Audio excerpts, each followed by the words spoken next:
New at 6, Richland County authorities have identified a body found in the Broad River yesterday. The Richland County Coroner's Office says 24-year-old Charlie Nguyen died of probable drowning. Our Jenna Cisneros spoke to Nguyen's mother today, who says she's heartbroken. Jenna? Emily, I did. And as you can imagine, a lot of emotions at this time. Family members are still grieving over this tragedy. His body was found by kayakers along the bank of the Broad River near Broad River Road Bridge yesterday afternoon and recovered by first responders. Nguyen was reported missing back on May 30th. Columbia police had said Nguyen was considered endangered because of his unnamed health conditions. His mother tells me today she misses her son so much and is still unsure how it all happened. And I cry a lot. I cry a lot from yesterday now. Anybody, I go to the church, I go to the one he work, anybody love him and crying. And they say, why? I don't think my son can do that for me. Maybe something kind of, I don't know what happened.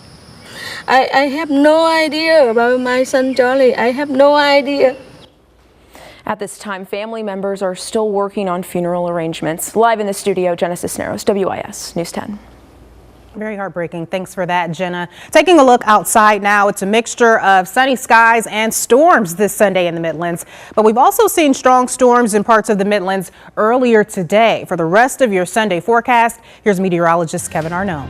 Yeah, we had a couple severe thunderstorm warnings earlier today, but those have since fizzled out, and now we are looking at some clear skies, a few high clouds. You can see all the thunderstorms now down in the low country, and they're continuing to move away from the Midlands. But let me take the perspective out because we're not done just yet. You can see, yeah, it's quiet all right now, but look at the upstate. Just getting into some action right now, and this is going to continue to move our way as we go through the evening hours. Most of it's going to be fizzling out, but still see one or two thunderstorms as we go through the evening hours. Now, we're not expecting anything severe, but it's something we will be watching here as we go through the rest of the night tonight. So if we do have anything that does pop, if we're not on air, we will certainly let you know. Observed temperatures today. Look at this. We were 95 in Lexington. It was 92 Columbia, 93 in Camden, and about 93 in Sumner. This came with humidity, so it felt much warmer than there. Where we are right now, we've cooled off some because of that rain that did move through. Right now, we are seeing those temperatures generally in the low to mid 80s, but when you factor in the humidity, that's the temperature on the right. You can see it feels like 86 in Columbia, 86 right now in Lexington as well as in St. Matthews. That humidity is going to be sticking around through the first alert 7-day forecast. So are those thunderstorms. We'll have that and the future cast coming up. Emily, over to you. Thanks for that, Kevin. And stay prepared for sudden storms by downloading our free WIS weather app. There you can track live radar from the palm of your hand and receive weather alerts the second they're issued for your area. Right now, fans of Anthony Bourdain continue their outpouring of support at a growing memorial outside the New York restaurant Bourdain once worked at. Bourdain was found dead in his hotel room Friday in France while filming an upcoming episode of his award-winning series, Parts Unknown. His death is being ruled as a suicide. He was 61 years old. In the wake of Bourdain's death, as well as fashion designer Kate Spade's death earlier this week, one Rosewood woman has decided to raise awareness locally for a subject that largely goes undiscussed. If you're driving around Columbia, you may soon see cars tagged with the Suicide Lifeline number. The organizer of this movement says the main purpose is to get people talking. It started as a challenge a few days ago to keep the message on your car for at least a week in hopes to get people around you on the road to nudge each other and bring to attention this major issue. Amanda Hazen, the organizer, says it's a way for people to know they're loved and that there is someone out there who can help.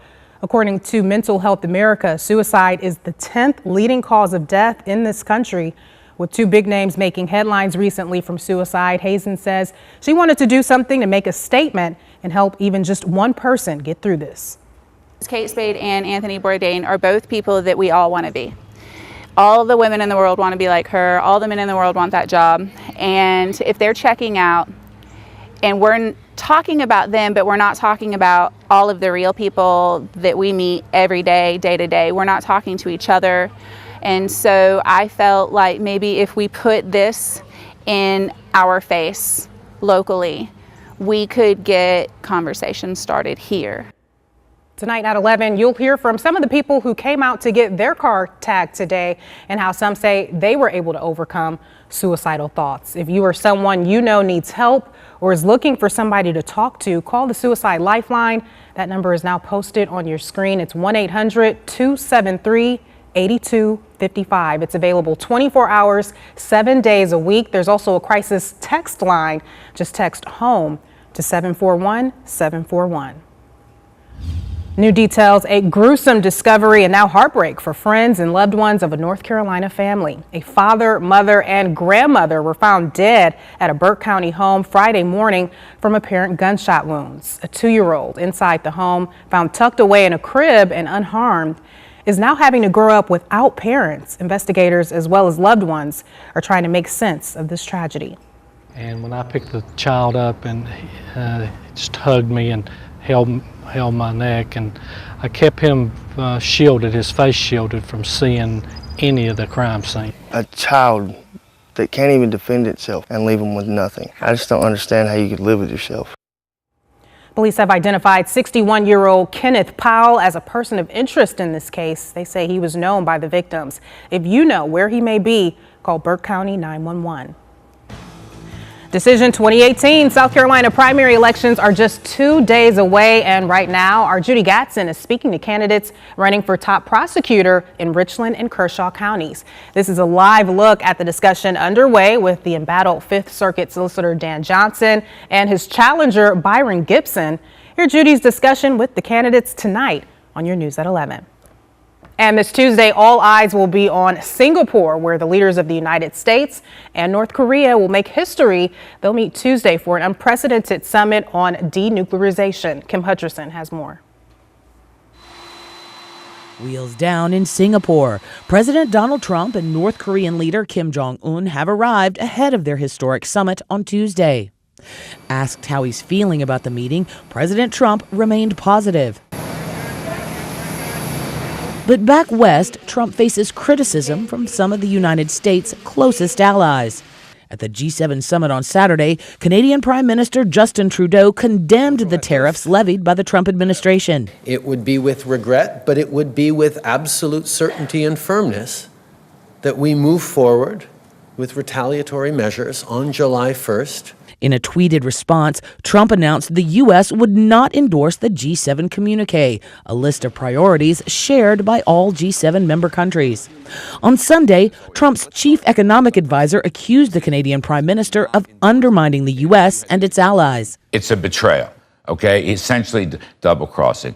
Not just double-crossing President Trump, but the other members of the G7 who were working together and pulling together this communique. Despite the bitter spat between the allies, all eyes have moved to Singapore, where President Trump stands to make history with this unprecedented meeting. I'm Kim Hutcherson reporting. Happening now, a major pipeline for commuters coming in and out of downtown Columbia is closed for repairs. The Hugie Bridge, which connects Elmwood Avenue to Hugie Street, will be closed all weekend for repairs to the aging structure. A detour has been set up to take you down Laurel Street, where it connects with Hugie. This lane closure and detour will only be in place during the weekends until that project is complete. It's set to be finished June 24th. Coming up, a Midlands program is helping keep people from returning to prison. We'll show you how volunteers are helping former inmates adjust to life outside prison walls. Plus, we're tracking sunshine and storms this Sunday evening, what to expect for the rest of your weekend, and a look at the weather for your return to work. No one can defeat the king. Nadal becomes the second player in tennis history to win 11 singles titles at any Grand Slam tournament. Nadal remains at the top of the ATP rankings ahead of Roger Federer. Nadal and Federer have won the past 6 Grand Slam tournaments between them. Wow. Those like untouchable, basically. Yeah, exactly. Those two guys have been great at it for a long time. And back to Gamecock baseball. Can they get the final 6 outs? If they do, we're playing Monday. We'll see. All right, thanks for that, Joe. Final check of your forecast right after this. Well, like you said, broken record, same old story, right? Oh, you guessed it. That summertime pattern continuing, guys, into next week. We're talking those 90s continuing. Actually, I lied to you. Look at Tuesday, 87. How dare you? I bet it'll still feel like the 90s. It will. Tuesday's actually one of the most humid days in the forecast. That's because it's going to come with some rain. But really, each afternoon does feature those thunderstorms. We're keeping the percentage at 30%. So it's just going to be those 90s with the humidity. Tomorrow will be 94. You factor in the humidity, going to be feeling more like around 100 degrees. And And again, this continues right into late next week. Drink lots of water. You got that right. We're back at 11. Thanks for watching.